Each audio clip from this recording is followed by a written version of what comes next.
In this video, we'll delve into the final moments of students as they bid adieu to their beloved school, from eerie encounters in empty corridors to tearful goodbyes beneath familiar trees.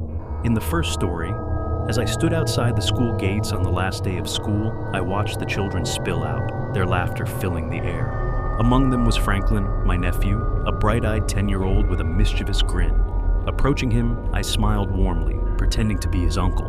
"Hey there, Franklin. Your mom asked me to pick you up today." Franklin looked up at me, his eyes widening in recognition. "Uncle Tom, Mom said you'd come." I took his hand and led him away from the crowd, my heart pounding with anticipation. We walked to my car, parked a few blocks away, and I opened the back door for him. As we drove, Franklin chattered excitedly about his day at school, oblivious to the danger lurking ahead. I listened, nodding along, but my mind was elsewhere, focused on my plan. When we arrived at my house, Franklin bounded out of the car, eager to explore. I led him inside, into the dimly lit basement, where I had prepared for his arrival. As Franklin played with his toys, I locked the basement door behind us, a cold sweat breaking out on my brow. This was it, the moment I had been waiting for. But as the hours passed, guilt gnawed at me. Franklin was just a boy, innocent and trusting. What had I done? In a moment of clarity, I knew I had to set him free. I unlocked the door and urged him to run, to get as far away from me as possible. Tears welled in his eyes as he hugged me tight, whispering, "Thank you, Uncle Tom." I watched him go, a weight lifted from my shoulders, knowing I had done the right thing. But before I could follow him, the sound of sirens pierced the silence. The police had arrived, alerted by a neighbor who had seen Franklin escape. I surrendered without a fight, knowing I deserved whatever punishment awaited me. As the handcuffs clicked into place, I glanced back at the house one last time, wondering how it had all gone so wrong. But deep down, I knew the answer. It was my own greed, my own desperation for something more, that had led me down this dark path. And as the police car drove away, carrying me to my fate, I couldn't help but wonder if there was still hope for redemption. If somehow, someday, I could make amends for the pain I had caused. But for now, all I could do was face the consequences of my actions and pray that Franklin would find the strength to forgive me. In the days that followed, I sat alone in my cell, haunted by memories of that fateful day. I couldn't shake the feeling that I had failed Franklin, that I had let him down when he needed me most. But as time passed, a newfound determination began to stir within me. I couldn't change the past, but I could choose how to move forward. I started by writing letters to Franklin, pouring out my heart in each word, begging for his forgiveness. I didn't know if he would ever read them, but it was the only way I knew how to reach out to him, to let him know that I was truly sorry for what I had done. Weeks turned into months, and still there was no word from Franklin, but I refused to give up hope. I enrolled in counseling sessions, determined to confront the demons that had led me to such a dark place. With each session, I peeled back the layers of my past, exposing the wounds that had never fully healed.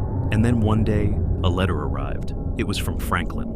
My heart raced as I tore open the envelope, eager for any sign that he had found it in his heart to forgive me. And there it was, in his own handwriting, a single word that sent a wave of relief washing over me: forgiven. Tears streamed down my cheeks as I read his words, knowing that I had been given a second chance, a chance to make things right. With a newfound sense of purpose, I vowed to dedicate my life to helping others, to ensuring that no child ever had to experience the fear and pain that Franklin had endured. As I walked out of prison, a free man once more, I knew that the road ahead would be long and difficult. But with Franklin's forgiveness as my guiding light, I was ready to face whatever challenges lay ahead, knowing that redemption was possible, even in the darkest of time. In the second story, as the last day of school approached, my friends and I were determined to make it memorable. We'd heard rumors about an abandoned elementary school on the outskirts of town, and we decided to seize the opportunity for adventure. After all, what better way to bid farewell to the school year than with a thrill? As we approached the decrepit building, a mixture of excitement and apprehension filled the air. The school loomed before us, its windows boarded up and ivy snaking its way up the walls. Despite the ominous appearance, we were undeterred. Armed with flashlights and fueled by curiosity, we pushed open the rusted gate and ventured inside. The interior was cloaked in darkness, broken only by the feeble beams of our flashlights. Dust hung thick in the air, and the floor creaked beneath our feet as we cautiously made our way down the hallway. The silence was deafening, broken only by the occasional shuffle of our own footsteps. As we explored further, we stumbled upon the main hall, where rows of abandoned desks and chairs stood as silent witnesses to the passage of time. The atmosphere was heavy with the weight of forgotten memories, and an eerie chill ran down my spine. Despite the unease settling in, we pressed on, eager to uncover the secrets hidden within these walls. It was then that we heard it, a faint whisper echoing through the empty corridors. We froze, our hearts pounding in our chests as we strained to make out the source of the sound. Was it the wind playing tricks on us, or something more sinister? Before we could dwell on the thought, a shadowy figure darted across the hallway, disappearing into the darkness. Panic surged through us, and we exchanged frantic looks, the realization sinking in that we were not alone. With adrenaline coursing through our veins, we bolted down the hallway, our footsteps echoing off the walls as we fled from whatever unseen presence lurked in the shadows. But the whispers grew louder, their words unintelligible, yet filled with a sense of urgency. It was as if the very walls themselves were speaking to us, urging us to leave before it was too late. And then, just as we reached the exit, a chilling sensation washed over me, freezing me in my tracks. I turned to see a figure standing in the doorway, its form shrouded in darkness. Its eyes gleamed with an otherworldly light, and a sense of dread washed over me. I could feel its gaze boring into my soul, sending shivers down my spine. With a surge of terror, we sprinted out of the school and into the safety of the daylight, gasping for breath as we collapsed on the grass outside.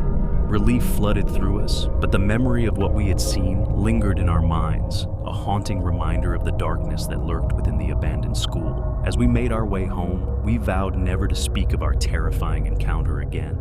But the memory would stay with us, a lingering reminder of the mysteries that lay hidden in the shadows. And though we escaped that day, I couldn't shake the feeling that the abandoned school held secrets far darker than we could ever imagine. If you enjoyed our video, be sure to subscribe for more gripping stories and give us a like to let us know you want to hear more. Until next time, stay curious and stay safe.